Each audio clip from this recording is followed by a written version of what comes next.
Manchester of ఇండియాగా పేరొందిన రామగుండం ప్రాంతంలో airport నిర్మించాలన్న ఆలోచన దశాబ్దాలుగా ఉంది. ఇక్కడి ప్రజల ఆకాంక్ష అదే. అయితే రకరకాల కారణాలతో ఎయిర్పోర్టు నిర్మాణంపై కేంద్రం మీనమేషాలు లెక్కిస్తోంది. రామగుండం ప్రాంతంలో బసంత నగర్లో నిర్మించాలని ముందుగా అనుకున్నారు. ఆ తర్వాత వెనక్కి వెళ్లారు. ఆ తర్వాత అంతర్గాలంలో నిర్మించాలన్న ఆలోచన వచ్చింది. అయితే అది కూడా ముందుకు కదలటం లేదు. ఎయిర్పోర్టు నిర్మాణానికి అవసరమైతే తమ భూములు ఇవ్వటానికి కూడా స్థానికులు సిద్ధంగా ఉన్నామంటున్నారు. ఇక ఎక్కువ ఆలస్యం చేయకుండా విమానాశ్రయ నిర్మాణానికి ముందడుగు వేయాలని వారు కోరుతున్నారు. కడుపు నిండా నల్ల బంగారాన్ని దాచుకున్న రామగుండం ఎన్టీపీసీ, సింగరేణిలతో పాటు బిర్లా సిమెంట్స్ వంటి ప్రైవేటు దిగ్గజ కంపెనీలతో నిండి ఉంటుంది. అందుకే కాబోలు దీన్ని మాంచెస్టర్ ఆఫ్ ఇండియా అని పిలుస్తారు. దేశంలోని వివిధ రాష్ట్రాలకు చెందిన ప్రజలు రామగుండంలో ఉద్యోగాల రీత్యా నివాసం ఉంటున్నారు. ఇక్కడ నుంచి ఇతర రాష్ట్రాలకు రాకపోకలు చాలా ఎక్కువగానే ఉంటాయి. వాణిజ్యపరంగానూ రామగుండం చాలా బిజీ. నిత్యం వేలాది మంది రాకపోకలు సాగించే ఈ ప్రాంతానికి ఎయిర్పోర్ట్ ఉంటే బాగుంటుందన్న ఆలోచన దశాబ్దాల నాటిది.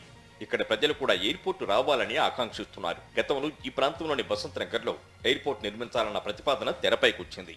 ఆ వెంటనే కేంద్ర ప్రభుత్వం ఎయిర్పోర్ట్ అథారిటీ ఆఫ్ ఇండియా చేత ఇక్కడ సర్వే చేయించింది.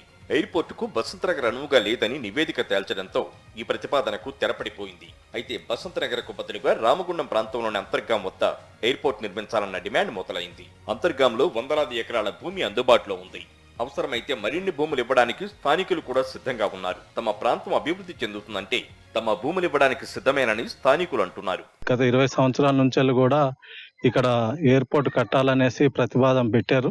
మరి ఇప్పుడు బసంత్ నగర్ గిట అనుకూలం లేకపోయినా, మరి వరంగల్లో అనుకూలం లేకపోయినా సరే, టీటీఎస్ అంతర్గంలో బర్మా, శ్రీలంక కాందిశుకుల భూములు 500 ఎకరాల పైన ఉంది.